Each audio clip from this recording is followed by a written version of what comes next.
Hello everyone. In this video, we'll learn about methods of recording accounting information. So in the previous video, we had taken a gist of what is a double entry system.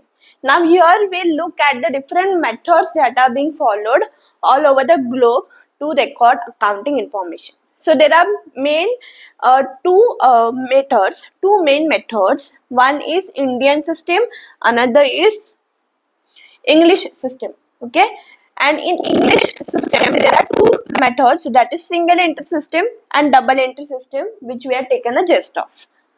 Now here we'll learn a bit of details. Okay, so which method is best suitable to record accounting information? Now Indian system, it maintains records in Indian languages. So if you all know, there are 22 official languages of India that are recognized in the Indian Constitution. Okay, so this Indian system follows these 22 languages. Okay, so there is Hindi, Marathi, English, and many more languages. Okay, so these languages, they are used to record accounting information. So whatever accounting information that is recorded under Indian system is recorded in any of the uh, uh, 22 languages that are recognized. So one accounting language is taken. Now this method, Indian system, is called as Mahajani Deshinama in India. Okay, why is it called Mahajani Deshinama? So Mahajani were they were the main people. They used to record this accounting information, and Deshinama is basically the accounting information that you record. Okay, Nama means it's recording, so you are recording that accounting information in Indian system, therefore it is known as Deshinama. And who are these recorded by? These were recorded by those Mahajan people. Okay, therefore this is known as Mahajani Deshinama. Now it is maintained in long books. These long books are known as Bahikata or Kirta. Okay, so just remember the names of those books that are recorded, in which the accounting information is recorded. In India, these two books are known as Bahikata Kirt. Okay. Now this is not based on double entry system. Basically this is based on single entry system. Okay, so here there are no two aspects considered. Okay, the receiver and giver both are not considered, only one person is considered. Okay, this is unscientific because here there is no proper order or system that is being followed. Okay, it's just like record it roughly, and this is mostly suitable for small businesses because this is very cheap, like long books, you have to just buy that, and your time is saved, your money is saved, everything is done. So it's suitable for small businesses. Okay, large scale businesses, they record it on a larger scale. Okay, so there are many transactions that are there in large scale businesses, therefore they use double entry system. Okay, here there are just no rough information that is to be recorded. Now in English system, we have learned the Indian system. In English system there are two systems, that is single entry system and double entry system. Now single entry system is, it's similar to Indian system. Okay, it's not the same, but it's similar. Now in single entry system, only the information that is recorded only in cash book and personal accounts. So what is cash book? Cash book is basically those transactions that include money. Only those transactions are recorded in cash book. Okay, so you go in a bank, they will ask you for a passbook. Okay, and there is another type of book, that is cash book. So that cash book is recorded.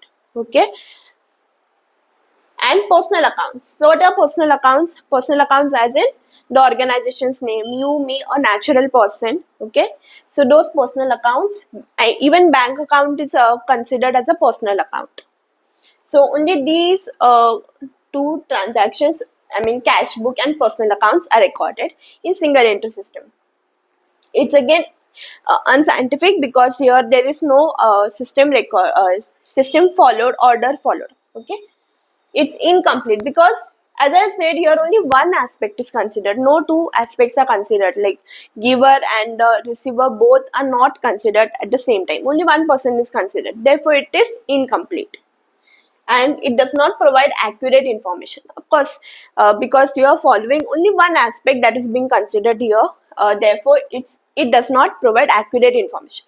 Accurate, you cannot say. It provides incomplete information. Like who I paid the money, only that is there. But for what did I pay the money? Okay, or one aspect is missing in while recording the transactions. Okay, in single entry system. And again, this is also suitable for small businesses, not for large scale businesses, because large scale businesses, they are generally branded companies, that is their goodwill, or you can say corporate image is high. So therefore, they need to record detailed information. So this system is not suitable for large scale businesses.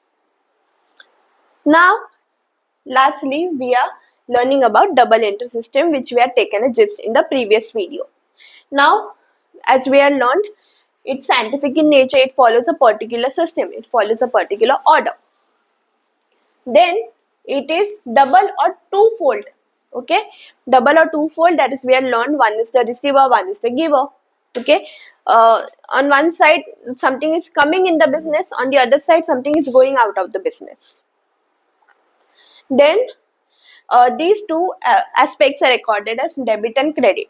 Okay, so if if my assets are increasing or my expenses are increasing, then it is debited. If my assets are decreasing, that is liabilities are increasing, and my expenses are increasing, that decreasing, that is my income is increasing, then it is credited. So these two aspects were learned in the previous video. And here one principle is followed. So if you all remember your school days, so if you all remember Newton's third law, what it said, that every action has an equal and opposite reaction. So this is almost similar wording. Okay, so every debit, that is every action has been replaced by every debit, has an equal and corresponding credit of the same amount. Okay, so I can explain you all this. If I am paying my light bill, so for example, say if I am paying 2000 rupees as my light bill, so how many rupees will be debited in my account? 2000 rupees. That same account will be credited in the light bill organization, that is Mahavitran ka books. Okay, that same amount, because that money cannot be like increase or decrease. 2000 मैंने पे किया, उनको 2000 ही मिलेगा, 1500 नहीं मिलेगा, उनको 2500 नहीं मिलेगा. 2000 पे किया, जो 2000 ही मिलेगा ना. So same amount. Okay, and therefore it is known as equal and corresponding credit. What is corresponding? Both are recorded at the same time. Okay, so if I am paying the money now in this month, say in May, so if I am recording this transaction that I paid 2000 rupees as my light bill in May, then Mahavitran will also record that same transaction in May only. Okay, it will not record it in June. Okay, so corresponding, both are recording at the same time, the same amount has been recorded, and therefore it is said as it is equal. Now I hope you all have understood this, and in the next lecture we'll learn about important elements of double entry system. Short form लिखा है मैंने. We'll learn about the definition of double entry system, principles and advantages. Okay, so important elements is basically the procedure that I said, it's scientific in nature, no? So that we'll learn about in the next lecture. So thanks for watching the video. Please like, share and subscribe.